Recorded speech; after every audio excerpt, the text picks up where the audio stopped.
Hello students, मैं स्मृति सिंह स्वागत करती हूँ आपके YouTube channel LV with SS पे।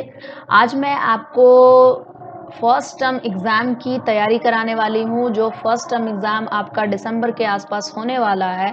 जो 12th वाले बच्चे हैं जैक बोर्ड के, मैं specially Jharkhand board JAC board की बात कर रही हूँ, जिसका एग्ज़ाम फर्स्ट टर्म एग्ज़ाम दिसंबर के आसपास होने वाला है। उसके लिए जैक बोर्ड ने सेट्स रिलीज कर दिया है। वो सारे सेट को मैं एक एक करके डिटेल्स में एक्सप्लेन करके आपको समझाऊंगी और सारे के सारे सेट्स में समझा कर आपको सारी बातें समझाऊंगी। वो सारी चीज़ें जो कुछ भी सेट्स में होंगे, वो सारे सेट्स के सारे क्वेश्चंस मैं डिटेल्स में आपको समझाकर उसको सॉल्व करवाऊंगी।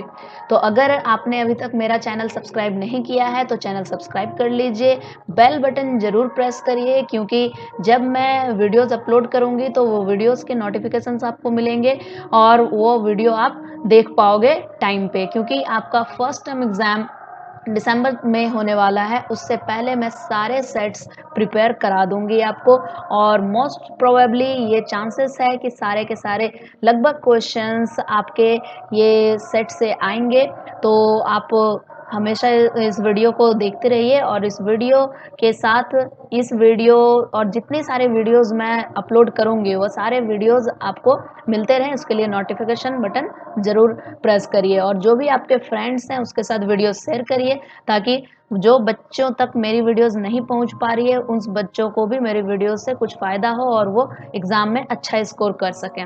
ओके, तो चलिए मैं आपको सारे सेट्स करवा कर बताती हूँ। आज मैं कुछ क्वेश्चंस कराऊंगी, फिर मैं एक एक करके कई सारे वीडियोस अपलोड करूंगी, मैं सारे के सारे सेट्स कराऊंगी।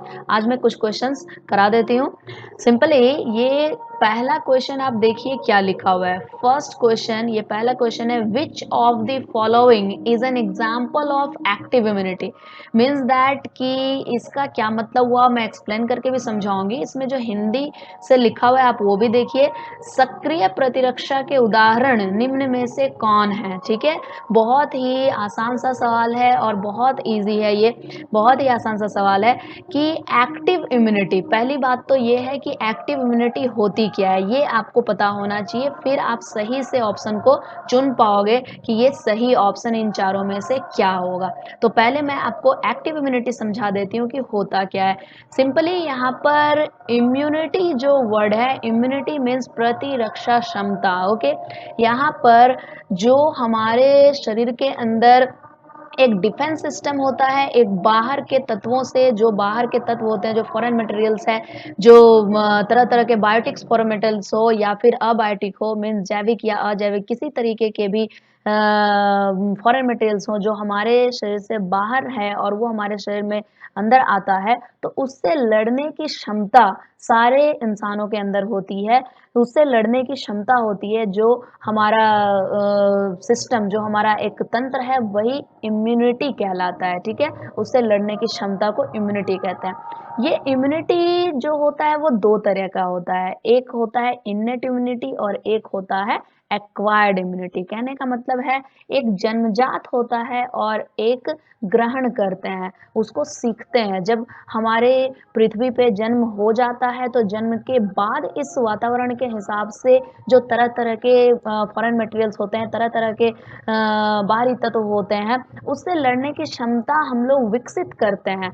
और जो जन्मजात आता है, जो माता पिता से ही पहुंच आ चुका है, उसको तैयार करने की ज़रूरत नहीं है, वो माता पिता से ही जन्म के वक्त ही आ चुका है, वो जन्मजात इम्यूनिटी, जन्मजात प्रतिरक्षा क्षमता होती है। जैसे कि हमारे शरीर की त्वचा है, हमारे मुंह के अंदर लार है, हमारे पेट के अंदर HCl बनता है, तो ये सारे जो अम्ल हैं या हमारा लार है, ये सब हमें जन्म से ही मिला हुआ है। जो हमारी त्वचा है वो जन्म से ही मिला हुआ है, तो ये भी प्रतिरक्षा क्षमता का भाग है जो हमें बाहरी तत्वों से लड़ने में मदद करता है, बाहरी तत्वों को हमारे शरीर में प्रवेश करने से रोकता है। तो ये सारे इन्नेट इम्यूनिटी हुए। ठीक है, इन्नेट इम्यूनिटी और होता है एक्वायर्ड इम्यूनिटी। एक्वायर्ड इम्यूनिटी मैं पहले ही अभी बताई आपको कि ये एक्वायर्ड इम्यूनिटी जिसे हम लोग सीखते हैं, है ना, जिसे हम लोग सीखते हैं। जिसे सीखने का अर्थ ये है कि जो जन्म के बाद वातावरण में तरह तरह के आते हैं, तरह तरह के कुछ भी फॉरेन मटेरियल्स हैं, तरह तरह के कोई जैविक तत्व है या अजैविक तत्व है, उसके हिसाब से लड़ने की क्षमता हमें बाद में विकसित होती है, तो वो एक्वायर्ड इम्यूनिटी हो गया। और ये जो एक्टिव इम्यूनिटी की बात हो रही है ना, ये एक्टिव इम्यूनिटी एक्वायर्ड इम्यूनिटी का ही भाग है। एक्वायर्ड इम्यूनिटी में दो इम्यूनिटी होती है। जो एक्वायर्ड इम्यूनिटी यानी सक्रिय इम्यूनिटी, इस एक्वायर्ड इम्यूनिटी जो एक अर्जित है, अर्जित मतलब कि हम लोग जन्म के बाद उसको जो सीखते हैं वो अर्जित हुआ, हमने उसको अर्जा है, हमने उसको सीखा है इस पे आने के बाद, पृथ्वी पर आने के बाद। तो अर्जित प्रतिरक्षा क्षमता के दो भाग हो गए, एक एक्टिव इम्यूनिटी और एक पैसिव इम्यूनिटी, ठीक है। एक्टिव को हिंदी में सक्रिय प्रतिरक्षा क्षमता कहते हैं। तो सक्रिय प्रतिरक्षा क्या है? सक्रिय प्रतिरक्षा जैसा नाम है बस वैसा ही इसका काम है। सक्रिय, सक्रिय मतलब जो हमेशा से शरीर में एक्टिव रहता है, उसे बनाने के लिए या उसे बताने के लिए कि हमारे शरीर में कोई तत्व प्रवेश कर रहा है, उसकी ज़रूरत नहीं होती। वो हमेशा एक्टिव है। हमारे शरीर के अंदर जब कोई फॉरेन मटेरियल प्रवेश करेगा तो उससे लड़ने की क्षमता इसमें खुद ब खुद विकसित होती है। ये अपने आप इसको विकसित रखता है। वो अपने आप वो तुरंत कोई भी फॉरेन मटेरियल जब हमारे शरीर में जाएगा तो वो उसके खिलाफ तुरंत ही वो एंटीबॉडीज वो निकालना शुरू कर देगा, वो प्रतिजैविक बनाना शुरू कर देगा। दूसरा जो एक्वायर्ड इम्यूनिटी का भाग है पैसिव इम्यूनिटी, वो ऐसा नहीं करता। वो पैसिव शब्द को आप समझ जाओगे तो आपको समझ में आएगी बातें।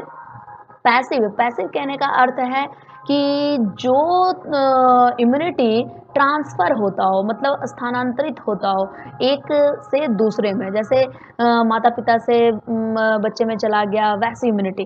तो ये इम्यूनिटी को पैसिव बोलते हैं, ठीक है। तो एक्वायर्ड इम्यूनिटी में दो तरह से चीजें आ गई हैं, एक एक्टिव और एक पैसिव, ठीक है। अब एक्टिव इम्यूनिटी की यहाँ पर बात चल रही है, तो एक्टिव इम्यूनिटी को ही मैं थोड़ा और बता दूं, तो एक्टिव इम्यूनिटी में भी दो पार्ट हैं, एक नेचुरल होता है और एक आर्टिफिशियल होता है, मतलब प्राकृतिक होता है और एक कृत्रिम होता है। प्राकृतिक कहने का अर्थ ये है कि आपके शरीर में पहले से ही वो चीज़ें मौजूद है, उसे नए ढंग से तैयार करने की कोई आवश्यकता नहीं है, पहले से मौजूद है। कोई भी तत्व, बाहरी तत्व आपके शरीर में अगर प्रवेश करता है तो उससे लड़ने की क्षमता आपके शरीर में अपने आप तुरंत ही विकसित हो जाती है, तुरंत ही उसके खिलाफ वो एंटीबॉडीज यानी प्रतिजैविक बनाना शुरू कर देता है। पर दूसरी चीज जो है आर्टिफिशियल, आर्टिफिशियल मतलब कृत्रिम। कृत्रिम में क्या हो गया कि आपके शरीर में उसे एक्टिव करना पड़ता है, मीन्स जैसे कि वैक्सीन, ठीक है। वैक्सीन क्या है? वैक्सीन असल में एक रोगजनक होता है, जिस रोग को दूर करने के लिए उस रोगजनक को आपके शरीर में डाला जाता है, एक मृत, एक डेड कंडीशन में, ठीक है, उसको डाला जाता है ताकि आपका शरीर उसके खिलाफ एंटीबॉडीज बनाना शुरू कर दे, ठीक है। तो वो आर्टिफिशियली हम लोगों ने अपने शरीर को वैक्सीनेटेड करके, वैक्सीन डाल के उसको एक्टिव किया। ओके, पहले से वो एक्टिव था नहीं, हम लोगों ने आर्टिफिशियली एक्टिव किया। तो बस यही बात है कि एक्टिव इम्यूनिटी दो तरह से हो गया, एक नेचुरल और एक आर्टिफिशियल। जो नेचुरली अपने आप बनता हो और आर्टिफिशियली जब हम लोग वैक्सीन ले करके उसको एक्टिव करते हैं, ठीक है।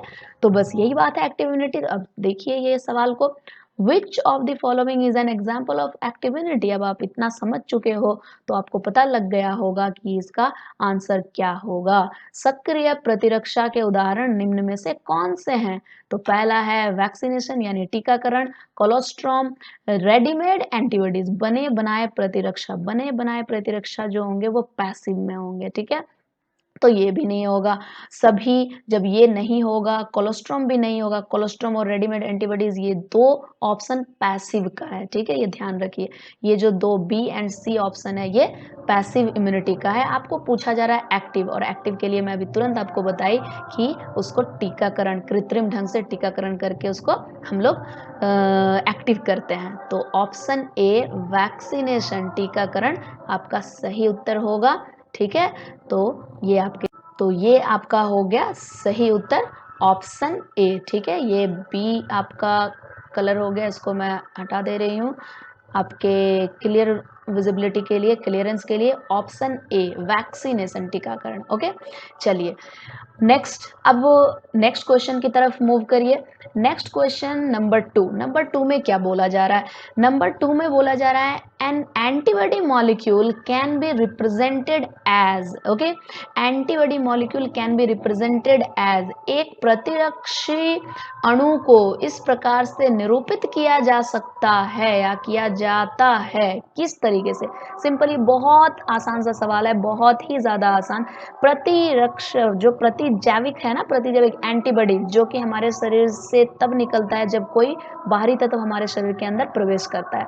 जब कोई बाहरी तत्व हमारे शरीर के अंदर प्रवेश करता है तो उससे लड़ने के लिए हमारे शरीर से एक वाई शेप का, जो कैपिटल में वाई लिखते हो ABCD वाले अल्फ़ाबेट में जो वाई अल्फ़ाबेट आता है उसकी तरह इसकी आकृति होती है और ये हमारे शरीर से निकलता है उस फॉरेन मटेरियल से, उस बाहरी तत्व से लड़ने के लिए। ठीक है, तो असल में इसके जितने अणु हैं, जितने मॉलिक्यूल्स हैं, वो मॉलिक्यूल जिस तरीके से इसमें अरेंज होते हैं उस हिसाब से इसको एक नाम दिया गया है। तो उस अणु के हिसाब से इसको क्या नाम दिया गया है?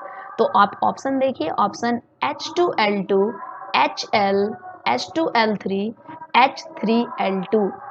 ठीक है, ये क्या होगा? तो मैं आपको बता दूं, पहले ऑप्शन बता दूं कि क्या होगा, फिर मैं उस ऑप्शन को एक्सप्लेन करूंगी कि ये क्यों होगा। ठीक है, तो आपको देखिए क्वेश्चन नंबर 2 का ऑप्शन ए H2L2 एक सही आंसर है, it is right answer. H2L2 क्यों H2L2 है? सिंपली आप देखिए, H means heavy, L means light. Okay, तो जब आप प्रतिजैविक का डायग्राम देखोगे, उसका जब चित्र देखोगे वाई शेप का, जो वाई की तरह दिखाई देगा, उसमें आपको दो हैवी चेन मिलेंगे। ठीक है, हैवी मतलब थोड़ा लंबा और मोटा चेन होता है प्रोटीन का, वो दो ऐसा होता है, इसलिए उसको H2 बोलते हैं, हैवी चेन। और बस हैवी चेन के बगल में दो छोटे छोटे चेन होते हैं, छोटे श्रृंखला होते हैं प्रोटीन्स के, इस वजह से उसको L2 लाइट, लाइट मीन्स हल्का, यहाँ लाइट का मतलब रोशनी से नहीं है, लाइट मीन्स हल्का। ठीक है, हैवी भारी, L से लाइट मीन्स हल्का, मीन्स दो भारी श्रृंखला है प्रोटीन की और दो हल्की श्रृंखला है प्रोटीन की, इसलिए प्रतिजैविक को H2L2 बोलते हैं। ये हमेशा दिमाग में रखिए, ये बहुत ज़्यादा ही इम्पोर्टेंट क्वेश्चन है क्योंकि इसके पहले भी जितने एग्जाम हुए हैं ये क्वेश्चंस कई बार पूछा जा चुका है। ठीक है, तो इसके चांसेस ज़्यादा बनते हैं आपके एग्जाम में आने का। तो क्वेश्चन नंबर 2 का सही आंसर हो गया H2L2। क्यों हो गया ये भी मैं आपको एक्सप्लेन कर दी। चलिए अब हम लोग नेक्स्ट क्वेश्चन की तरफ मूव करते हैं। क्वेश्चन नंबर 3, क्वेश्चन नंबर 3 में क्या है? लगभग अभी जो शुरू में जितने क्वेश्चंस देखने को मिल रहे हैं वो लगभग सारे के सारे क्वेश्चंस आपके चैप्टर 8 से हैं, common disease. Okay, common diseases. And जो ये कॉमन डिजीज चैप्टर है ना आपका, ये बहुत ही ज़्यादा इंपॉर्टेंट है, इससे तो कई सारे MCQs आते हैं, वो आपको सामने दिख ही रहा है। लगभग सारे के सारे क्वेश्चंस आपके अभी तक जितना भी मैं बता रही हूँ वो सबके सारे क्वेश्चंस आपके चैप्टर 8 से हैं, कॉमन डिजीजेस से। ठीक है, जो एक साधारण रोग है उसके हिसाब से ये दिया गया है। तो देखिए क्वेश्चन नंबर 3 में क्या बोला जा रहा है, humoral response is associated with. अब ये ह्यूमोरल रिस्पॉन्स क्या होता है? Okay, let me tell you. ये क्वेश्चन आपका ह्यूमोरल रिस्पॉन्स एसोसिएटेड विथ, ये क्वेश्चन भी आपके उसी चैप्टर से है और ये भी बहुत इंपॉर्टेंट क्वेश्चन है। इसके एक्सप्लेनेशंस को अगर मैं देना शुरू करूंगी तो ये काफ़ी लंबा एक्सप्लेन हो जाएगा इसका और वीडियो काफ़ी लंबी हो जाएगी, पर फिर भी मैं शॉर्ट में इसको आपको समझा देती हूँ। एक्चुअली यहाँ पे इम्यूनिटी जो होती है ना, वो इम्यूनिटी में जब एक्वायर्ड इम्यूनिटी के दो भाग हो गए, एक्टिव इम्यूनिटी और पैसिव इम्यूनिटी, उसी तरह से इसमें हमारे बॉडी के अंदर किस तरह के सेल्स या किस तरह के पार्ट्स हैं या किस तरह के फ्लूइड हैं जो इस फॉरेन मटेरियल पे एक्ट करता है, जो इस फॉरेन मटेरियल के ऊपर जो भी बाहरी तत्व हमारे शरीर में प्रवेश करता है उससे लड़ने की क्षमता जो विकसित होती है हमारे शरीर में, वो कैसे उस पर हमला करता है, कौन सा ऐसा भाग है कौन से हमारे तरल पदार्थ हैं या कौन से किस तरह की कोशिकाएँ हैं जो उस पे हमला करती है, किस तरह के सेल्स हैं जो उस पे अपना हमला करते हैं, उस हिसाब से यहाँ पे जो उसका एक्शन है, जो उसकी अपनी प्रतिक्रिया होती है एंटीबॉडीज़ की और हमारे शरीर के अंदर बनने वाले और भी तरह-तरह के तत्व जो प्रतिरक्षा क्षमता के भाग हैं, तो उसके कार्य के आधार पे ये प्रतिरक्षा क्षमता 2 प्रकार का होता है। एक ह्यूमोरल रिस्पॉन्स कहते हैं और एक सेल मेडिएटेड कहते हैं, ठीक है? तो ह्यूमोरल कहने का मतलब क्या हो गया? ह्यूमोरल एक सीधा-सा, एक सिंपल सा मैं आपको बता दूँ कि जो कि हमारे शरीर से तरल पदार्थ, कोई प्लाज़्मा से संबंधित कोई चीज़ है, जो प्रतिरक्षा क्षमता से लड़ने में मदद कर रहा है, वो ह्यूमोरल रिस्पॉन्स हो गया। इसका एक्सप्लेनेशन बहुत है, पर मैं शॉर्ट में आपको सिर्फ दिमाग में एक पॉइंट डाल रही हूँ, उसी को आपको दिमाग में रखना है। सिर्फ इतना ध्यान रखना है कि ह्यूमोरल रिस्पॉन्स उसे कहते हैं जो कि हमारे शरीर में तरल पदार्थ से संबंधित प्रतिरक्षा क्षमता हो, जो प्लाज्मा से संबंधित हो, ठीक है?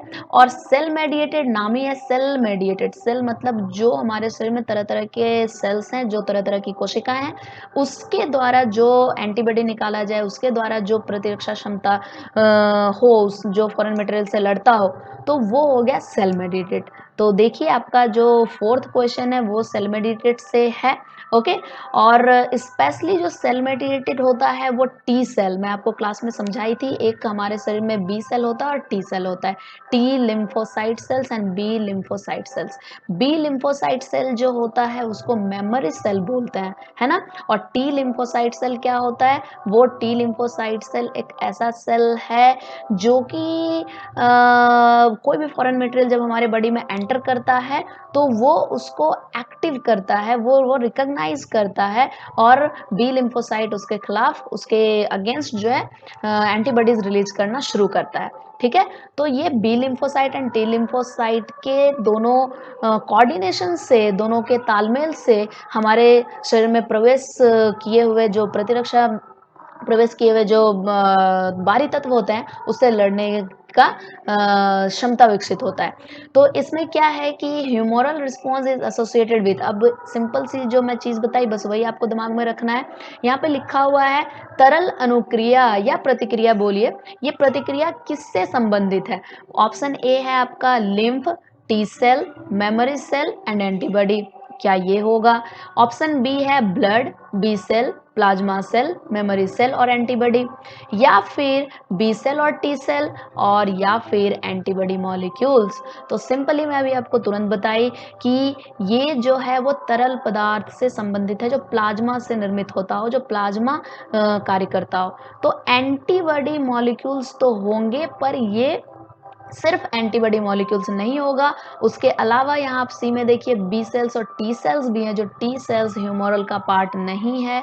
और blood, B cell, plasma cell, memory cell और एंटीबॉडी सेल, ये जो आपका ऑप्शन बी है, ये सारे के सारे जो सेल्स हैं वो प्लाज्मा से संबंधित हैं, सेल्स है और भी जो भी पार्ट है ये सब प्लाज्मा से संबंधित है। तो ऑप्शन बी आपका सही आंसर होगा, option B is the right answer, ठीक है। ऑप्शन ए में लिम्फ है, टी सेल है, मेमोरी सेल और एंटीबॉडी है, पर यहाँ पे टी सेल दिया हुआ है जो कि नहीं होगा। लिम्फ तो होगा, मेमोरी सेल भी होगा, एंटीबॉडी भी होगा, पर यहाँ जो टी सेल दिया है वो नहीं होगा, इस वजह से ऑप्शन ए हम लोगों का नहीं होगा। इसमें सारे ऑप्शन जो दिए वो सब होंगे, पर यहाँ टी सेल भी दिया है, वो भी ध्यान रखना है। चुनते कैसे हैं ऑप्शन को, ये जरा आप ध्यान से देखिए कि कैसे चुना जाता है, ठीक है। पहले सारे ऑप्शन को ध्यान से देखिए, उसके बाद फिर आप सबको देखिए कि उसमें से कौन सा नहीं होगा, ठीक है। क्या क्या चीजें दी हुई है, क्या कॉम्बिनेशन है, उस हिसाब से आप इसको देखा करिए, ठीक है। तो यहाँ बी में ऐसा है कि सब के सब जो है प्लाज्मा से संबंधित हैं, तो यही आपका राइट आंसर होगा, option B. Option B is the right answer, ठीक है। ये हो गया right answer. Now move on next question. Next question is question number 4. Question number 4 is cell mediated response is associated with cell mediated response. अभी मैं तुरंत बताई कि cell mediated response जो होता है एक ह्यूमोरल और एक सेल मेडिएटेड। ह्यूमोरल जो है वो हमेशा तरल पदार्थ यानी प्लाज्मा से संबंधित चीजें होंगी, और सेल मेडिएटेड जो कोशिकाओं से, स्पेशली यहाँ पे टी सेल जो होता है ना, टी लिम्फोसाइट सेल, वो ज्यादा इसमें एक्ट होता है, इसका इसकी सक्रियता, इसके कार्य ज़्यादा होते हैं। तो सिंपली इसके डिटेल्स तो बहुत हैं, मैं इतना डिटेल्स अगर समझाऊँगी तो काफ़ी वीडियो एक सेल मेडिटेट पे ही पूरा लेक्चर हो जाएगा और आपका सेट अधूरा रह जाएगा। तो सिंपली आप यहाँ पर देखिए कि कैसे इसको चुनना है। यहाँ सेल मेडिएटेड रिस्पॉन्स है, हमेशा दिमाग में रखिए कि सेल मेडिएटेड है तो सेल से संबंधित होगा। तो यहाँ ऑप्शन भी सबके सब सेल ही हैं, फिर आपको चुनने में बहुत दिक्कत आएगी कि सेल तो सेल मेडिएटेड है तो सेल है।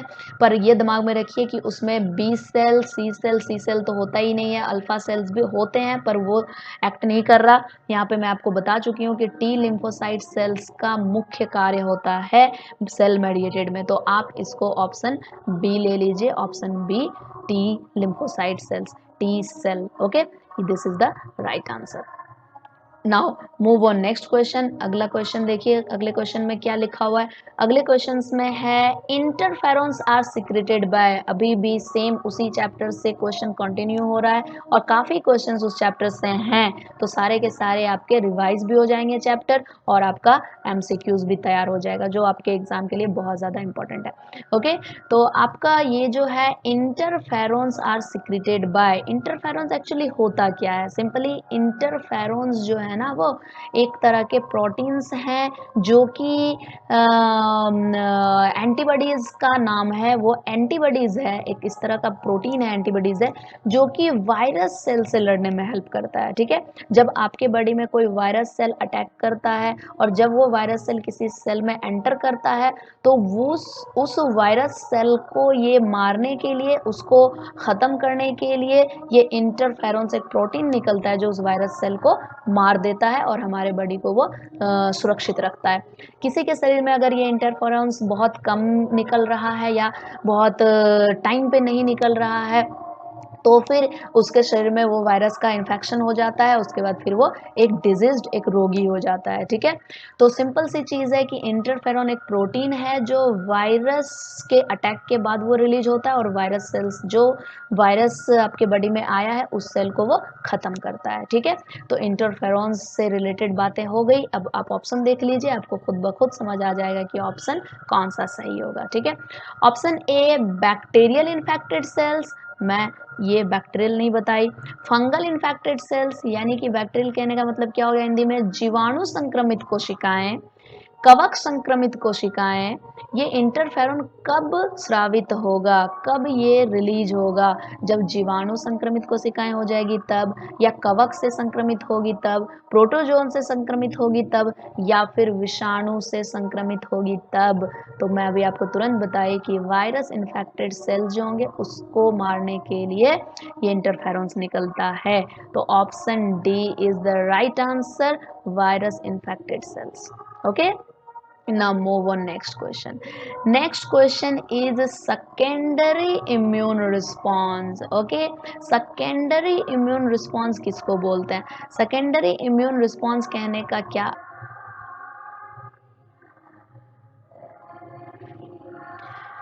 now next question is secondary immune response. Secondary immune response is, secondary immune response means द्वितीयक प्रतिरक्षा अनुक्रिया। ये क्या होता है द्वितीयक?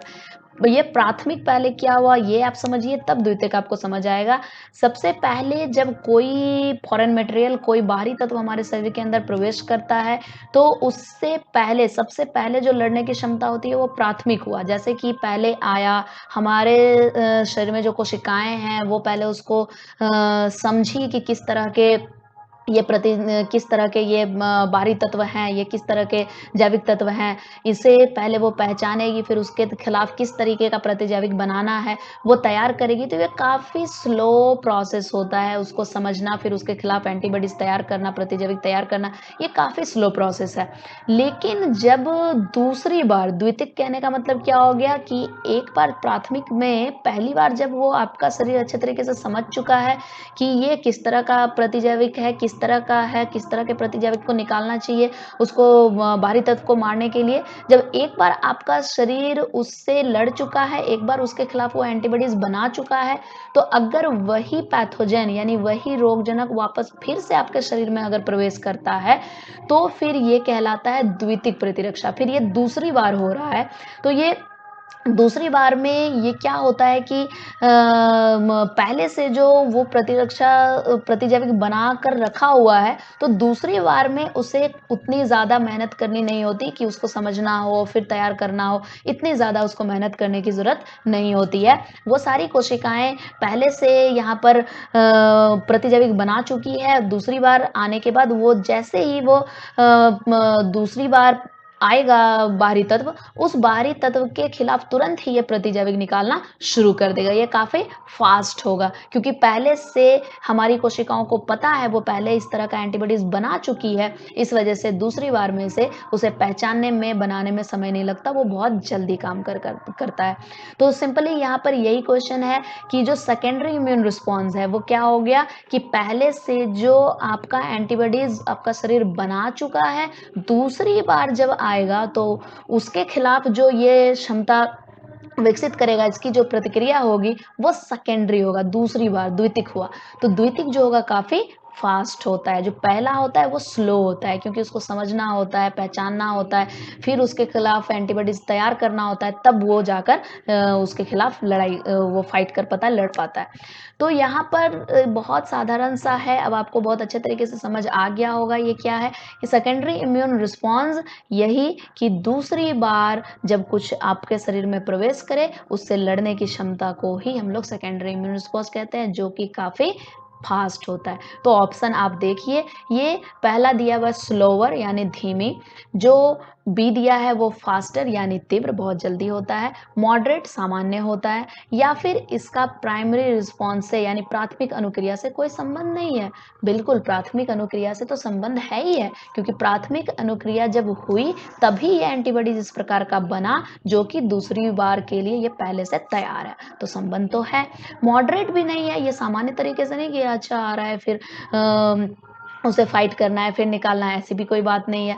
फास्टर मैं अभी आपको बताई, ये काफ़ी फास्ट होता है, जब वो दूसरी बार कोई तत्व आपके अंदर प्रवेश करेगा ना, तो ये उससे फाइट करता है बहुत तीव्र, बहुत तेज, ठीक है? तो ये फास्टर हो गया, तीव्र हो गया, ओके? ये पहला है स्लोवर जो बहुत धीमा होता है, ये प्राथमिक में होता है, प्राथमिक में धीमा होता है क्योंकि उसको समझना होता है, तैयार करना होता है फिर, लेकिन दूसरी बार के लिए वो पहले से तैयार है, इस वजह से ये फास्टर हो गया। तो option B is right answer, ठीक है? चलिए नेक्स्ट क्वेश्चन की तरफ मूव करते हैं। नेक्स्ट क्वेश्चन आपका है इन्नेट इम्यूनिटी से रिलेटेड, है ना? इन्नेट इम्यूनिटी देखिए क्या है। Innate immunity means, innate immunity अभी मैं तुरंत थोड़ी देर पहले क्वेश्चन नंबर 3 या 2 में समझा रही थी जब मैं आपको ये बताई थी।